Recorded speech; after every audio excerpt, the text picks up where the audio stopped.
हरदीप पुरी से लगातार भारतीय जनता पार्टी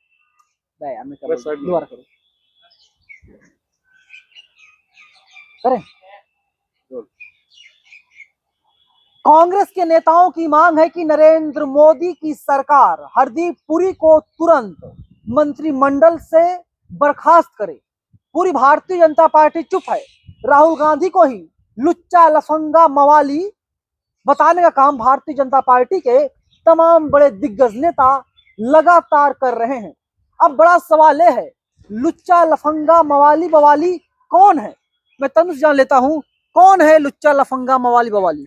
देखिए, ये अमर्यादित भाषा है और एलओपी के लिए इस तरीके की भाषा का उपयोग करना सदन की गरिमा को तार तार करता है। सदन के लोगों का इस तरीके से भाषा का प्रयोग करना इस देश के अंदर ये दिखाता है कि आज सत्ता में बैठे नेता इस तरीके के शब्दों का जब प्रयोग करते हैं तो उनकी गरिमा पता लगती है। इस पर मैं कुछ नहीं कहना चाहूंगी, क्योंकि राहुल गांधी जी को आप कुछ भी कहिए, केस डालिए, परेशान कीजिए, उनके लोगों को, उनके समर्थकों को, उनके नेताओं को कहिए।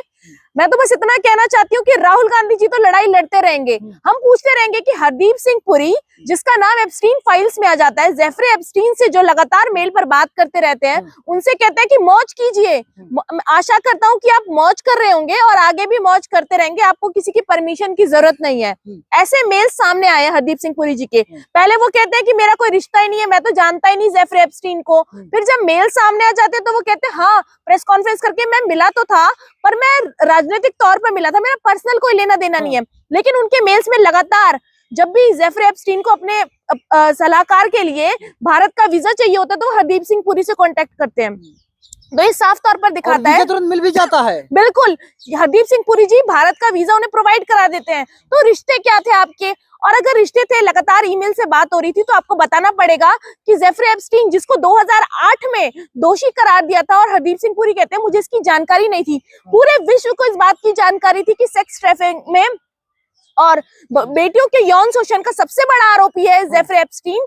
ये आइलैंड पर, एक्सोटिक आइलैंड पर बैठ करके महिलाओं के साथ यौन शोषण करता है। 2008 में जब डिक्लेयर हो गया, उसे दोषी करार दिया, उसके बाद भी हरदीप सिंह पुरी लगातार उससे कांटेक्ट में थे। तो एक मंत्री का ये बयान देना कि आप मंत्री पद पर होकर ये नहीं जान पाए कि वो इतना बड़ा आरोपी है, इतना बड़ा यौन शोषण का आरोपी है, तो आपको अपने पद से तो अभी इस्तीफा दे देना चाहिए। लेकिन बर्खास्त क्यों नहीं कर रही है सरकार? मोदी जी बर्खास्त क्यों नहीं कर रहे हैं? ये लोग कहते हैं कि भ्रष्टाचार के खिलाफ जीरो टॉलरेंस है, महिलाओं के खिलाफ अगर कोई होगा या यौन शोषण किया होगा किसी ने महिला के साथ, उसके खिलाफ जीरो टॉलरेंस है। आज ये जीरो टॉलरेंस वाली सरकार ये नहीं बता पा रही कि हरदीप सिंह पुरी का इतने बड़े सेक्स ट्रैफिकिंग में नाम आ गया है, उस पर क्यों ये भारतीय जनता पार्टी बयान नहीं दे रही, क्यों प्रेस कॉन्फ्रेंस कर इनसे इस्तीफा नहीं मांग रही, क्यों अपने मंत्रियों को, नेताओं को ये लोग बचा लेते हैं? क्यों? ये तो सवाल पत्रकारों का, क्यों ऐसा हो रहा है? ऐसा इसलिए हो रहा है क्योंकि सत्ता पे बैठी मोदी सरकार संरक्षण देती है ऐसे रेपिस्टों को। सत्ता में बैठी मोदी सरकार बेटियों के साथ यौन शोषण करने वालों को अपनी पार्टी में देती है, वॉशिंग मशीन में धोती है और फिर सत्ता पर बिठा देती है। उसको जो जितना कहते हैं लुच्चा है वो उतना उच्चा है, वो वाला हाल है यहाँ पर।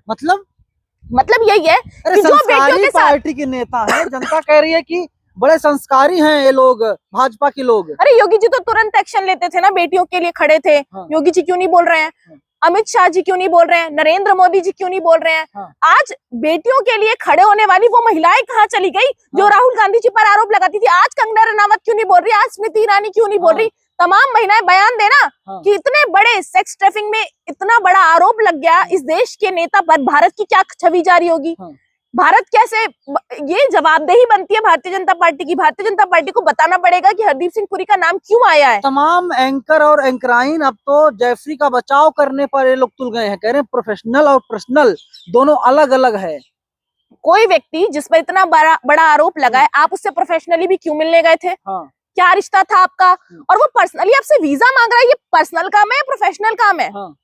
जिस इंस्टीट्यूट के थ्रू वो कह रहे हैं कि हरदीप सिंह पुरी जी, मैं उस इंस्टीट्यूट के काम से चाहता था, आप बताइए आप उस इंस्टीट्यूट में क्या कर रहे थे? क्या पोजीशन थी आपकी? तनु एक बात बताइए कि जो आदमी हरी झंडी दिखाता हो ट्रेन को, शौचालय को, ना जाने और क्या क्या करता हो, ट्रेड डील इतना बड़ा मुद्दा, मोदी जी गायब हैं, चाणक्य साहब भी कहीं दिखाई नहीं दे रहे हैं, ना तो सड़क पर ना सदन में। देखिए, एप्स्टीन फाइल का मुद्दा जैसे ही आया सदन में, राहुल गांधी जी ने सवाल उठाया, रातों रात ट्रेड डील हो गई। इंडिया यूएस की जो ट्रेड डील है वो किसानों की कमर तोड़ सकती है। भारत के अंदर $100 बिलियन का आप आयात बढ़ाएंगे, कृषि जो कि हमारा सबसे बड़ा क्षेत्र है, जिसके लिए भारत जाना जाता है किसानों के लिए, आज हमारी जो कृषि कैसे हम अन्न उत्पन्न करते हैं, कैसे उसको बढ़ाते हैं, आज वो सब कुछ बाहर पता लगेगा अमेरिका को। तो भारत की तरफ जो पूरा विश्व देख रहा था, किसानों की वजह से आज भारत का नाम हो रहा था पूरे विदेशों में, आज वो पूरी डील अमेरिका को मिल जाएगी। हम वहां से सामान खरीदेंगे तो फिर make in India, made in India ये क्यों बोलते हैं, क्यों देश को गुमराह करते हैं।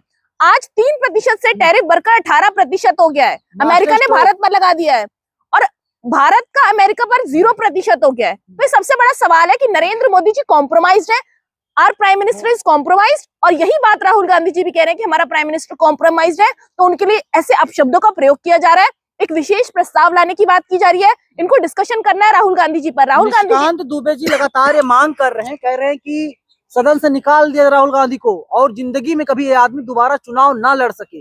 देखिए, निशिकांत दुबे जैसे लोग भारतीय जनता पार्टी जिन्हें संरक्षण देकर के रखती है कि जब भी कोई सच बोले तो वो चिल्ला चिल्ला कर सदन की गरिमा को तार तार कर दे। इंदिरा गांधी जी के लिए, जवाहरलाल नेहरू जी के लिए, राहुल गांधी जी के लिए, सोनिया गांधी जी के लिए, मतलब भाषा की मर्यादा की सारी सीमाएं निशिकांत दुबे जी ने लांघ दी हैं। और आप कोई भी प्रस्ताव लेके आइए, राहुल गांधी जी तो कह रहे हैं जितने प्रस्ताव लाने लाइए, जितने डराने डराइए, किसानों के साथ खड़े रहेंगे, इस डील पर सवाल करते रहेंगे। रातों रात इंडिया यूएस की ट्रेड डील क्यों हुई, और अगर हुई तो इसकी जानकारी हमें अमेरिका के राष्ट्रपति डोनाल्ड ट्रंप क्यों देंगे, हम किससे तेल कितने प्रतिशत खरीदेंगे, कितना टैरिफ लगेगा, या हम किससे तेल खरीदेंगे, ये अमेरिका थोड़ी हमें बताएगा।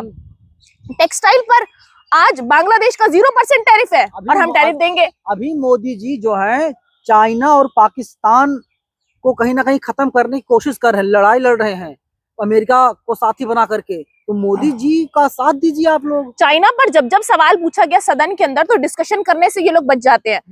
आज नरवणे जी की जो किताब है उसमें भी चीन का ही जिक्र है, इसलिए वो पब्लिश नहीं हो पा रही। उस पर भी ये जिक्र है कि कैसे चीन के टैंक जब भारत की तरफ बढ़ते हैं तो ये लोग रिस्पॉन्सिबिलिटी नहीं लेते हैं। तो जब बार बार सवाल किया जाएगा चीन पर तब ये बयान देने से बचेंगे। आप अपनी जिम्मेदारी तय नहीं करेंगे, अकेले सेना तय करेगी कि उन्हें क्या करना है देश के लिए, तो आप अपने पद पर क्यों कार्य करते हैं। सारी कैबिनेट इस्तीफा दे दीजिए और छोड़ दीजिए, देश आपके लिए नहीं है।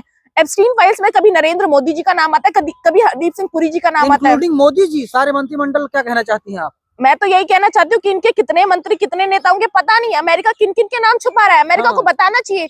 जिस दिन एप्स्टीन फाइल्स का सच सामने आ गया, जेफरी एप्स्टीन के साथ किस किस के रिश्ते हैं, भारत के अंदर जनता इनको ऐसा भगाएगी कि ये सोच नहीं सकते हैं। भारत का पेज ही गायब हो गया है, ऐसा दावा किया जा रहा है। मैं वही तो कह रही हूँ, रातों रात जो ट्रेड डील हुई है वो किस बेसिस पे हुई है, किस बेसिस पे नरेंद्र मोदी नतमस्तक हो गए डोनाल्ड ट्रंप के आगे, क्या कंडीशंस रखी गई हैं कि आज भारत, अमेरिका डिसाइड कर रहा है कि हमें भारत का आयात निर्यात क्या होगा, कितना % टैरिफ किस देश से क्या लेंगे, क्या खरीदेंगे। इसलिए क्योंकि आज एप्स्टीन फाइल्स में मोदी जी और उनकी कैबिनेट के मंत्रियों का नाम सामने आने वाला है। तो क्या आपको नहीं लगता कि हरदीप पुरी ने नरेंद्र मोदी के गर्दन को बुरे फंसा दिया है? हरदीप सिंह पुरी जी ने क्या फंसाया है, और भी उनकी कैबिनेट में से कितने लोग हैं देश के अंदर, जब वो इस तरीके की हरकतें करते हैं तब इनकी कैबिनेट बयान नहीं देती। अब तो मामला विदेश का है, इस पर तो जवाबदेही बनती है ना। भारत की छवि क्या जारी होगी कि भारत के नेता, भारत के मंत्री इस तरीके की चीजों में लिप्त है, ये जानते हुए भी कि जेफरी एप्स्टीन इतना बड़ा यौन शोषण का आरोपी है, विश्व का यौन शोषण का आरोपी है, देश का नहीं विश्व का, फिर भी उसके साथ यहाँ के नेताओं के रिश्ते थे।